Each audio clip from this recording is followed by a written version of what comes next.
Pleth, eighth. Where did go?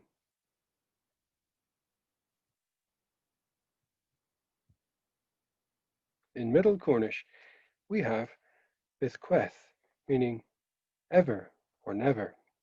Probably, you've noticed bythqweth becoming biscath in Later Cornish. Like me, maybe you wondered, what's that all about? Is this a general thing with sounds becoming s in some cases, like Assibilation, but in Later Cornish?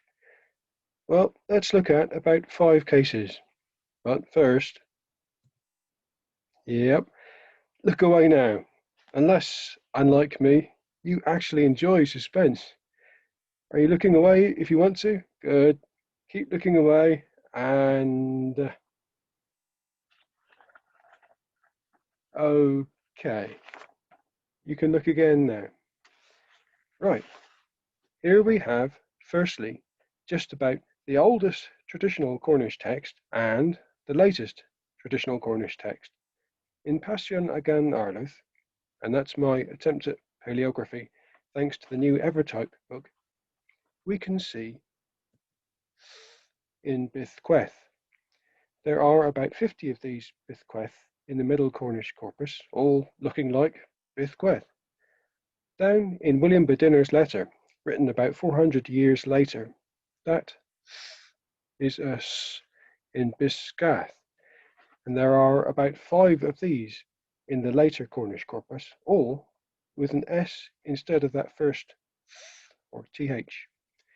Also, by the way, the earlier qu of bythqweth is always by then a k of biscath or beska. So, is this a sign of assibilation of in Later Cornish? Well, there are lots of possible explanations for this. It could be a Breton cognate borrowed, or maybe dissimulation of the first of the two to s, and delabialization of qu to k, or maybe it might have just been easier to say that way. In sum, whatever happened, the change can already be described by currently understood laws in Cornish language. So there's no proof here of such general assimilation of that's no proof. By the way, there are several purported images of House Dolly Pentraith. I wish we knew what William Bedinner looked like. He who wrote and spoke Cornish as well and who outlived her. Well, let's look at another case. Okay, the context here is John Tonkin's 1695 rhyme, or thereabouts, about William of Orange's side fighting with that of James Stuart in 1688-1689 and defeating them. In the top text, we have the word fesias for that. Now, in the Middle Cornish corpus, there are about a dozen instances of fetha, the verb for to conquer or to beat.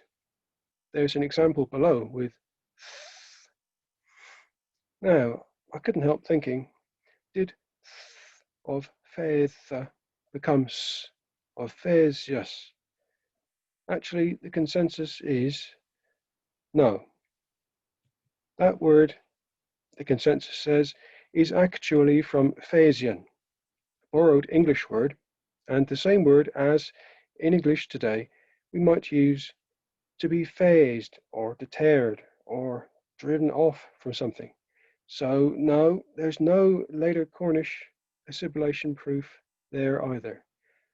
And you can see the question mark at the top right of this slide, as even the link between these words is doubtful.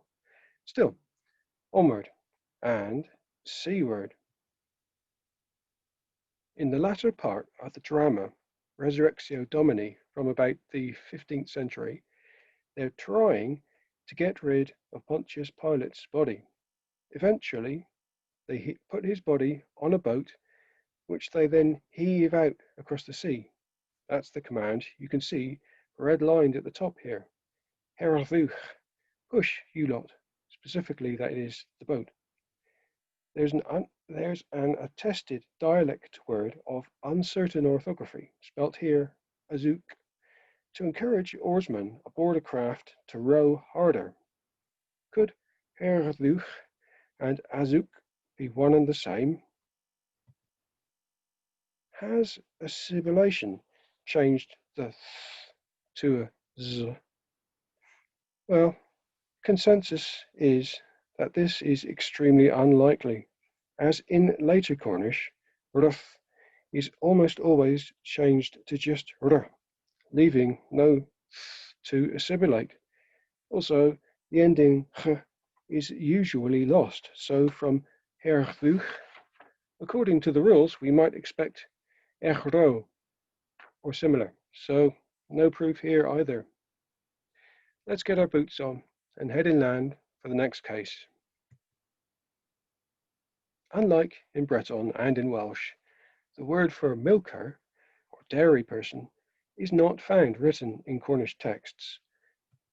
You can see the Pleth part in the cognates there. What's that got to do with Letcher or Later, if such a word existed in Cornish?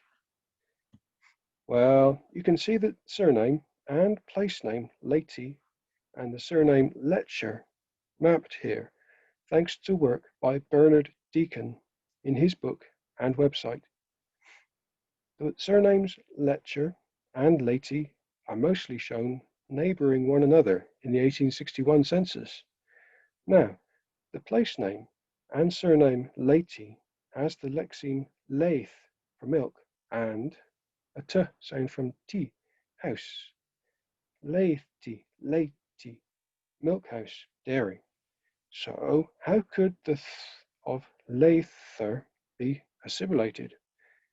Well, see how St Agnes in 1861 had the greatest number of Letcher surnames.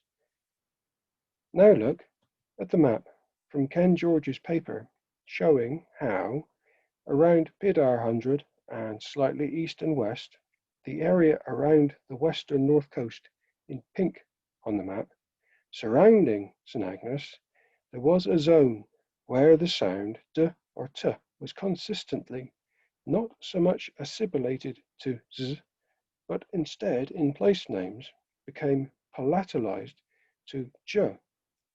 Could the t of Lety have been kept in Lether and in this area then palatalized to ch in Letcher, or could the th of Lether have been assimilated, but that assimilation took the palatalized ch sound of this region's dialect? Well, actually, in surname records, earlier Letcher is earliest found outside of this Pidar 100 area and outside of the strongest area of this ch palatalization effect. So it appears it probably wasn't a factor.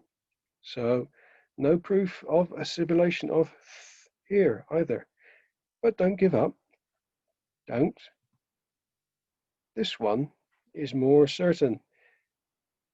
We know that the second person singular present, you, just one person, generally ended with th in Middle Cornish for many verbs, including geel, to do or to make.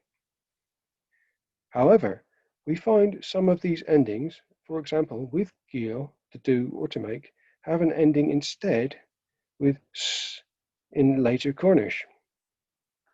Aha! Assimilation? Not really.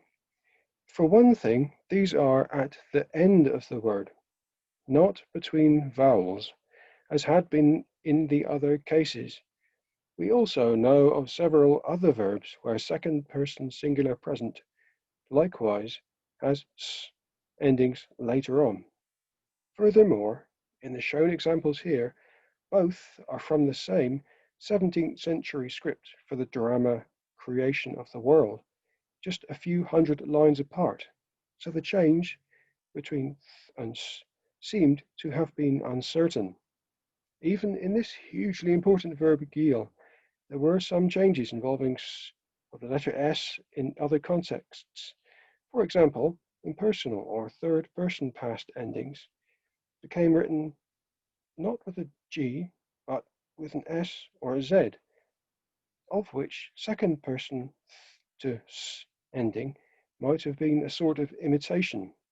So, no proof either, in this final case, of a generalized Later Cornish assibilation of. The conclusions, as we can see for ourselves here, speak for themselves, really.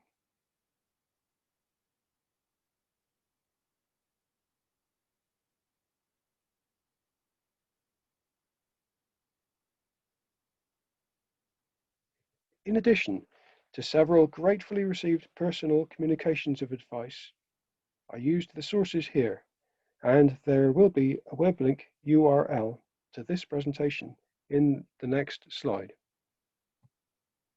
Thanks for listening. Bythqweth. The end. Since my hypothesis got completely demolished, I'm obviously not keen to dwell too long on the thing, but of course, anyone who may have anything to add, please share. Thank you. Gramercy.